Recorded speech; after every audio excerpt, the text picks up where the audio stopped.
Assalamualaikum warahmatullahi wabarakatuh. Teman-teman, kita hari ini akan belajar tema 5 subtema 1. Yang pertama, jenis-jenis makanan hewan. Makanan hewan dibagi menjadi dua. Ada yang makanan berupa tumbuhan dan juga ada berupa hewan lainnya. Berikut ini jenis hewan berdasarkan makanannya. Ada herbivora, karnivora, dan omnivora.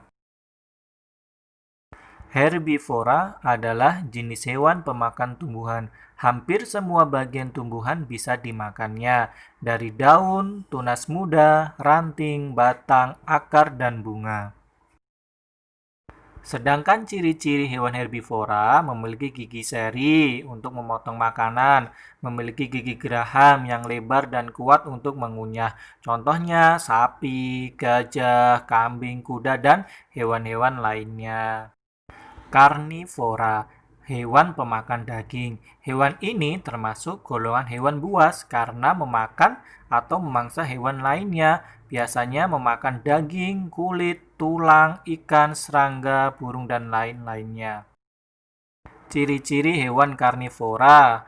1. Pandangan mata serta penciumannya sangat tajam. 2. Memiliki gigi taring untuk mencabik-cabik mangsanya.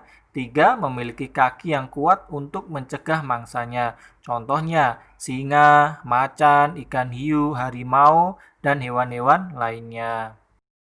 Omnivora adalah jenis hewan memakan daging maupun tumbuhan atau dikenal juga dengan hewan pemakan segalanya. Ada daun, tunas muda, ranting, batang, daging ayam, cacing, binatang kecil lainnya.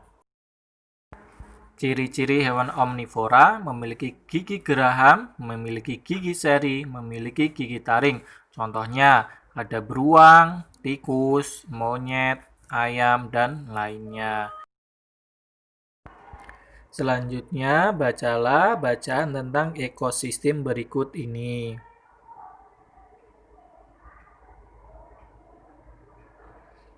Oke, sudah teman-teman? Berikut ini adalah jenis-jenis ekosistem. Yang pertama, ekosistem air. Ada ekosistem air tawar, ada ekosistem air asin. Contohnya, danau, kolam, sungai, dan ganggang. Yang kedua, ekosistem darat. Ekosistem darat contohnya ada ekosistem hujan tropis, sabana, padang rumput, gurun, taiga, dan tundra. Ekosistem darat ini dibedakan oleh tingkat curah hujan dan iklimnya. Dalam ekosistem juga, teman-teman, terdapat lingkungan hidup dan tidak hidup. Lingkungan hidup disebut biotik, lingkungan yang tidak hidup disebut abiotik. Contohnya ekosistem di dalam air, biotiknya ada katak, bebek, pohon pakau, rumput.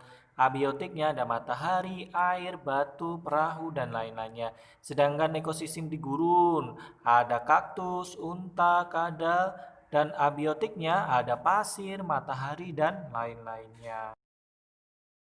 Dari teks yang dibaca tadi itu merupakan teks non-fiksi yang artinya teks atau cerita yang dibuat berdasarkan kenyataan yang ada. Dalam teks non-fiksi terdapat pokok pikiran. Lalu, apakah pokok pikiran itu adalah ide utama dalam sebuah paragraf? Selanjutnya, buat tugas teman-teman, buatlah 5 pertanyaan sesuai dengan jenis-jenis makanan hewan dan jenis ekosistem. Sekarang kita belajar tentang letak geografis Indonesia. Merupakan letak suatu daerah atau negara dilihat dari kenyataan di muka bumi. Letak geografis sebuah daerah atau negara dibatasi oleh letak geografis daerah atau negara lain yang berbatasan. Perhatikan batas-batas negara Indonesia dan letak negara geografis Indonesia.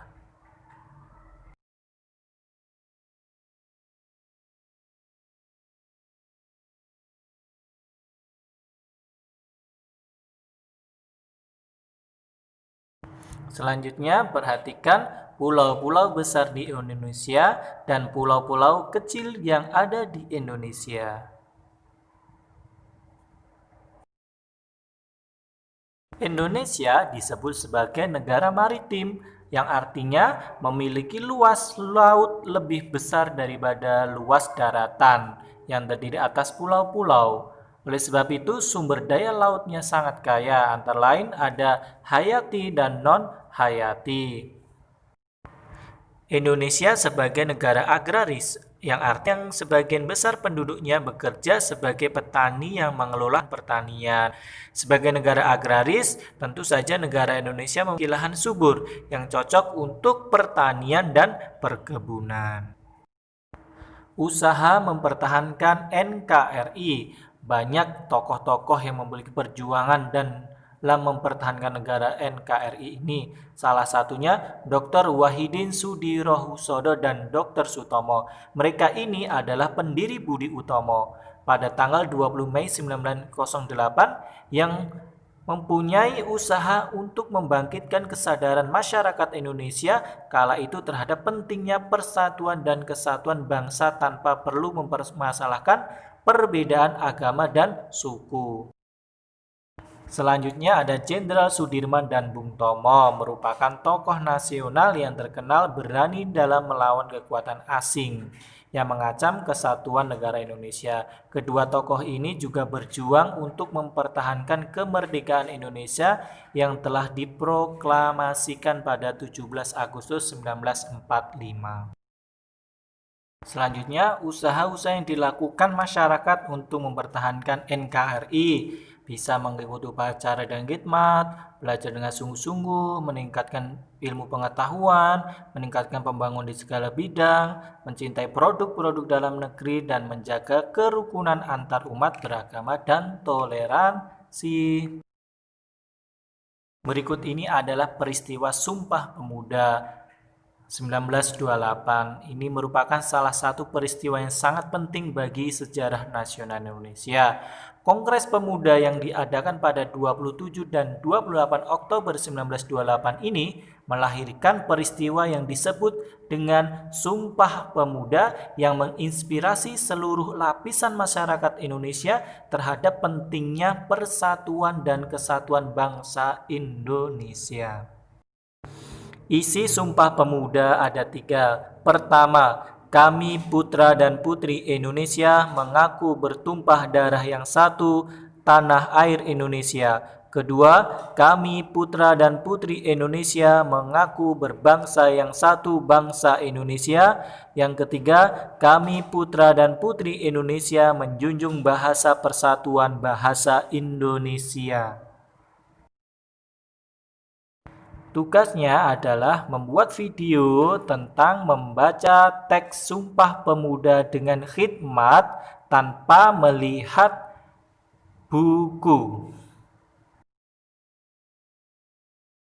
Sekarang tentang daur hidup hewan. Apakah daur hidup hewan? Adalah tahapan pertumbuhan dan perkembangan suatu hewan mulai dari masa muda hingga dewasa. Daur hidup hewan ada yang berupa metamorfosis dan tanpa metamorfosis. Metamorfosis dibagi menjadi 2, ada yang sempurna dan ada yang tidak sempurna. Yang pertama, metamorfosis sempurna terjadi ketika hewan mengalami perubahan bentuk yang sangat berbeda pada setiap tahap perkembangannya. Contohnya, ada hewan kupu-kupu dan ada hewan katak. Yang kedua, metamorfosis tidak sempurna terjadi pada hewan yang mengalami perubahan bentuk yang tidak terlalu berbeda pada setiap perkembangannya. Contohnya, ada belalang dan ada kecoa. Yang ketiga, tanpa metamorfosis, hewan yang tidak mengalami perubahan bentuk pada tahap tumbuh kembangnya. Contohnya, ada ikan dan ada kadal. Selanjutnya teman-teman, silahkan dibaca pada tabel berikut ini adalah perbedaan dan persamaan metamorfosis sempurna dan metamorfosis tidak sempurna. Oke, sekarang kita akan belajar tentang perubahan ekosistem. Ekosistem mengalami perubahan sepanjang waktu. komponen-komponen di dalam ekosistem dapat mengalami peningkatan maupun penurunan jumlah. Misalnya, ketika musim hujan, curah air hujan semakin banyak dan meningkat. Populasi tumbuhan akan semakin banyak. Terus habis itu populasi tikus semakin banyak.